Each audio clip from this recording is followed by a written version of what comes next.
pagi anak-anak. Bismillahirrahmanirrahim. Assalamualaikum warahmatullahi wabarakatuh. Waalaikumsalam warahmatullahi wabarakatuh. Gimana kabarnya anak-anak semua? Baik ya, mudah-mudahan dalam keadaan sehat walafiat. Baik anak-anak sekalian, hari ini kita akan belajar pelajaran pendidikan agama Islam dan budi pekerti seperti biasa ya. Tapi sebelum kita mulai belajar, terlebih dahulu Bapak ingin mengecek kehadirannya ya. Bapak akan absen, siapakah yang hadir dalam kegiatan pembelajaran PTM hari ini dan siapa yang tidak hadir. Baik, nanti yang mau panggil namanya silakan mengangkat tangan dan mengatakan hadir atau hadiroh dengan suara yang lantang ya. Baik, Bapak akan mulai. Abiasa, Hadir, Pak. Akbar Asyabani, Alvino, enggak masuk ya. Arif Ahli, Hadir. Audi, Azkal, Hadir. Deto, Hadir. Faiz Yasar, nggak hadir ya. Anung, Kamil Kenzi, Hadir. Manta, Muhammad Rafi, Nikesha, Putri Brilian, Raihan Haris, Reza Ramadan, Sabira, Syakira. Alhamdulillah hari ini hampir keseluruhan hadir ya. Yang tidak hadir hanya 2 orang saja. Jadi anak-anak, Bapak harapkan ya kalian bisa mengikuti kegiatan pembelajaran dengan baik. Manakala PTM, hadir PTM di sekolah dengan baik. Apabila secara online, BDR, PJJ di rumah, laksanakan belajar online pun dengan baik. Siap anak-anak? Siap ya? Baik, mari kita awali dengan baca doa dulu ya. Kita berdoa kepada Allah. Mudah-mudahan belajar hari ini diberi kemudahan oleh Allah Subhanahu wa taala. Amin ya rabbal alamin. Al-Fatihah. A'udzubillahi minasyaitonir rajim. Bismillahirrahmanirrahim.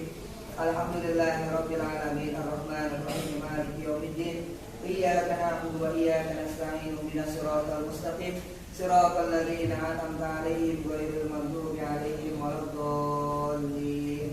Amin.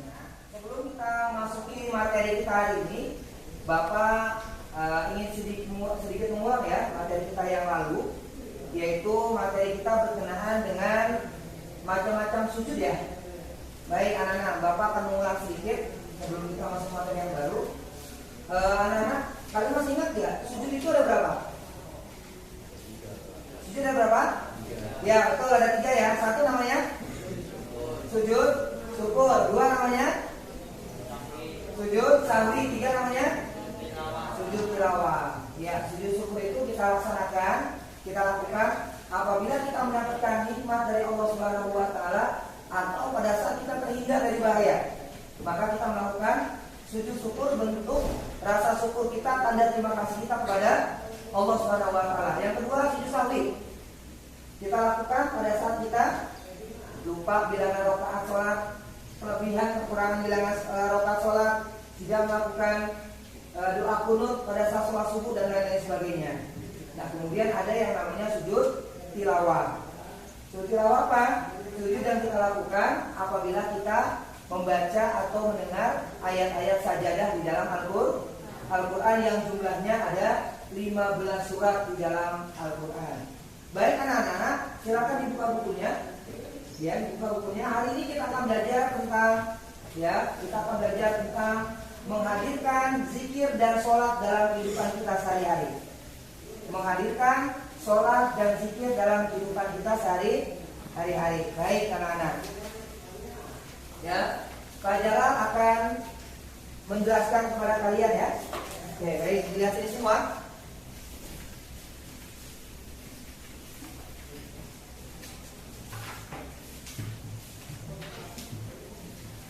Anak-anak, ya, kalau kita belajar tentang sesuatu, ya, sebelum kita masuk lebih dalam lagi, kita harus tahu dulu pengertian sesuatu itu, betul ya? Nah hari ini karena kita belajar tentang sholat dan juga zikir, kita harus tahu apa itu sholat. Ya, saya mau tanya dulu nih, kalian hari ini sholat nggak? Sholat ya, sholat subuh di rumah. Sholat ada yang di masjid? Alhamdulillah juga di masjid. Ya, semalam sholat isya? Sholat lima waktu di rumah? Sholat ya, jangan pernah meninggalkan sholat kecuali yang perempuan dalam keadaan haid ya, kalau itu lain lagi. Baik anak-anak, coba dilihat sini, perhatikan. Ya, apa sih artinya sholat itu? Coba kalian lihat, ya. Kita akan artikan sholat secara bahasa dan secara istilah ya. Baik. Yang pertama, sholat menurut bahasa artinya doa. Berarti ketika kita sedang melaksanakan sholat, ya secara tidak langsung kita ini sedang berdoa, melakukan doa kepada Allah Subhanahu wa Ta'ala.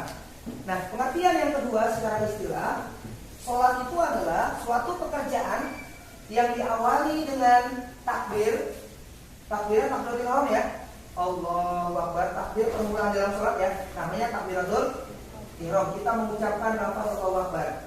Suatu pekerjaan yang diawali dengan takbir Allahu Akbar, nanti diakhiri dengan salam. Itu artinya sholat menurut istilah. Oke, penjelasan ya. Jadi sholat menurut bahasa artinya apa nih? Doa. Menurut istilah, suatu pekerjaan yang diawali dengan takbir dan diakhiri dengan salam. Oke, sampai sini dulu ya. Kita sebelum masuk ke yang lain-lainnya, sampai sini paham nggak? Paham ya? Oke, baik anak-anak, kita akan lanjut. Sekarang penjelasan bertanya. Apa sih hukum melaksanakan sholat? Hukumnya wajib atau fardu ain. Nah, sekarang kita akan bahas kira-kira kepada siapa sholat ini diwajibkan. Ya, kira-kira siapa sih yang wajib melaksanakan sholat? Ya, jadi kita istilahkan dengan namanya syarat wajib sholat. Syarat wajib sholat. Baik, yang pertama, yang wajib sholat siapa? Umat Islam, orang Islam udah pasti ya. Yang wajib sholat adalah kita sebagai kaum muslimin, orang Islam. Yang kedua adalah Islam balik. Apa balik artinya? Dewasa. Balik artinya dewasa. Nah, kalau kita belajar dalam ilmu fikih ya, anak-anak, kamu dulu disampaikan, pernah belajar bahwa tanda-tanda balik laki-laki dan perempuan itu beda-beda ya. Kalau laki-laki tanda-tanda baliknya apa? Satu, telah mencapai usia 15 tahun. Yang kedua, ditandai dengan yang namanya mimpi basah keluar air mani. Pak, gimana Pak? Kalau usia udah 15 tahun tapi belum mimpi basah, belum air mani, maka dia tetap dikatakan sudah balik. Mengapa demikian? Karena sudah mencapai batas usia maksimal balik. Usia maksimalnya tadi 15 ya. Usia udah start dia ini udah mulai balik itu 15 tahun. Jadi meskipun dia belum mimpi basah, belum keluar mani, dia sudah dikatakan sudah balik. Apalagi sudah mimpi basah juga, usianya 12 tahun juga. Ya ini baliknya sudah banyak tanda-tandanya ya. Nah kalau yang perempuan apa tanda baliknya? Satu, sudah mencapai usia 15 tahun juga ya. Yang kedua, ditandai dengan adanya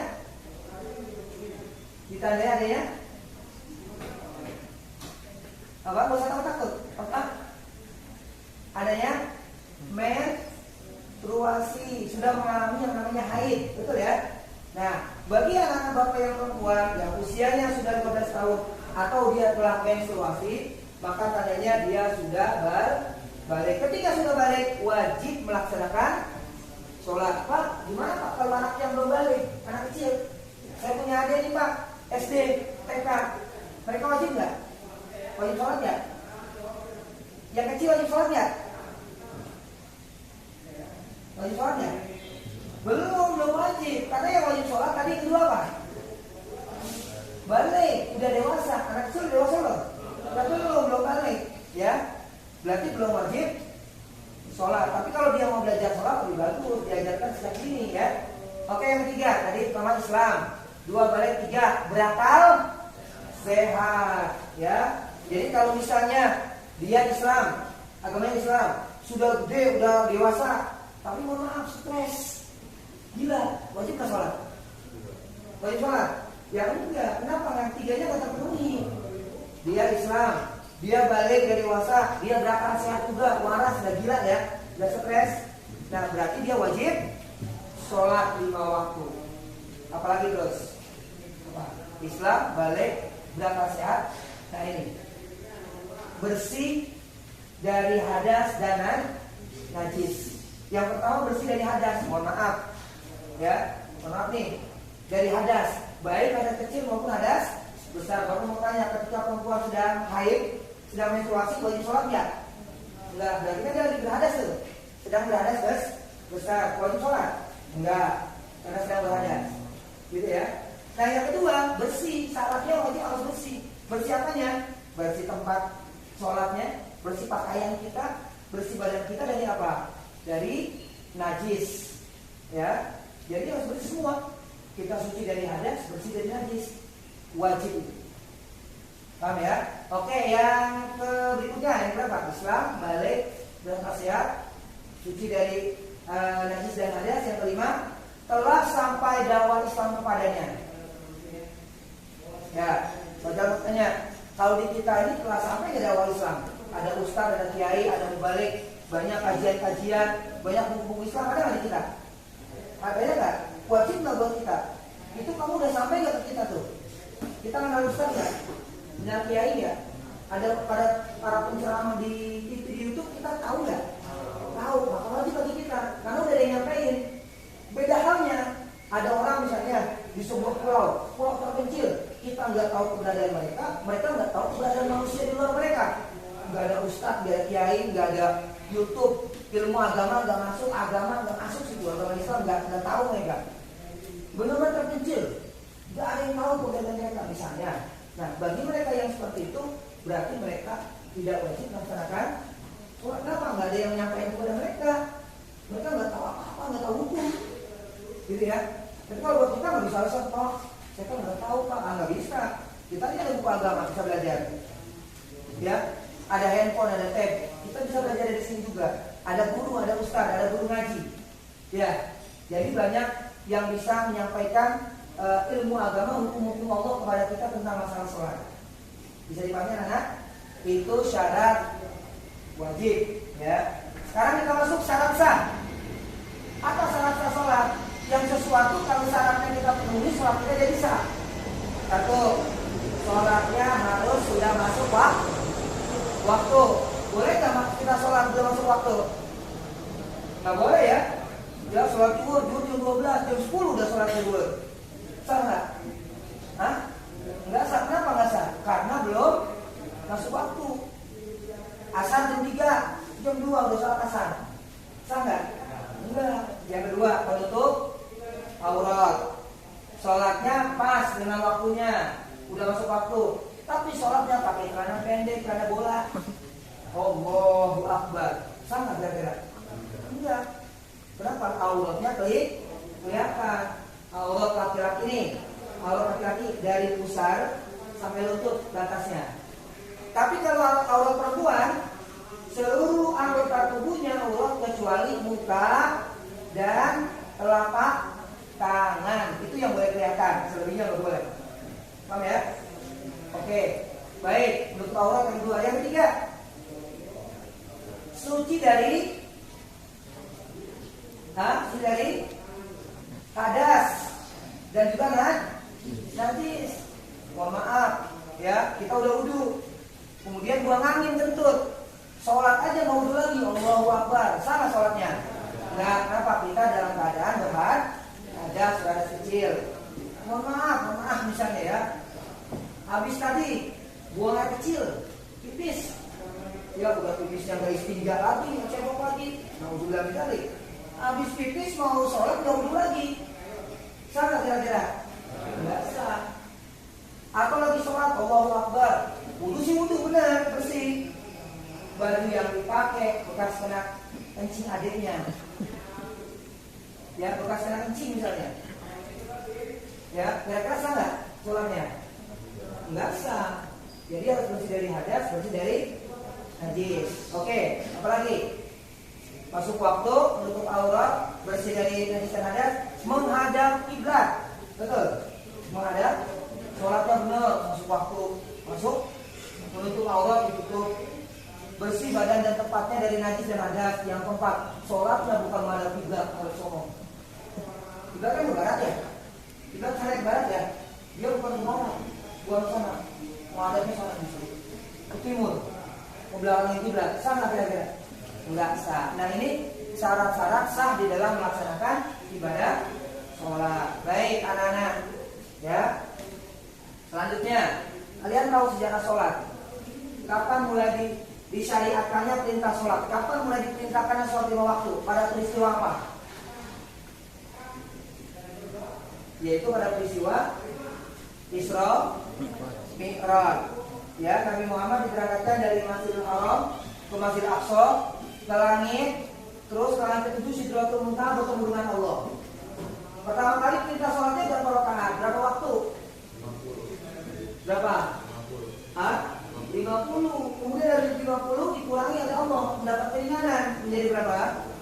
Menjadi 5 waktu dalam sehari, semalam, zuhur, asar, maghrib, isya, subuh atau dari subuh. 5 waktu aja masih suka lewat ya. Apalagi 50 waktu sholat lagi, habis sholat lagi, habis sholat lagi. Ya, banyak banget. Waduh. Kita bisa kepayahan. Ya. Yang 5 waktu aja suka lewat, apalagi 50 waktu. Allah tahu bahwa kita ini apa? Kita ini lemah. Jadi dikurangi, enggak banyak-banyak. Baik, anak-anak. Untuk yang terakhir ya, kita akan bahas masalah rukun sholat. Ya, rukun sholat. Kalian tahu nggak rukun sholat ada berapa? Jumlahnya ada berapa? Iya, betul. Ada 13 jumlahnya ya, ada yang mengatakan 17. Nah, rukun sholat ini nanti akan Bapak bahas pada pembahasan berikutnya. Tapi untuk saat ini Bapak ingin memberikan kesempatan, mungkin anak Bapak yang mau bertanya, silakan. Dari penjelasan tadi, pengertian sholat, syarat wajib sholat, syarat sah sholat, hukum melaksanakan sholat, silakan. Ada nggak perintah melaksanakan sholat dalam Al-Quran? Dalam hadis Nabi banyak ya, banyak ayat-ayat Al-Quran, ya, surah-surah di dalam Al-Quran yang memerintahkan tentang kewajiban melaksanakan sholat 5 waktu. Dan begitu juga di dalam hadis Nabi, begitu banyak hadis Nabi yang memerintahkan kewajiban melaksanakan sholat 5 waktu. Silakan anak-anak, ada yang mau bertanya?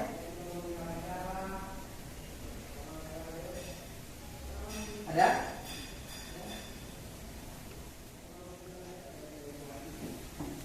Baik anak-anak, mungkin sampai di sini pembelajaran kita tentang menghadirkan sholat dan zikir dalam kehidupan kita sehari-hari.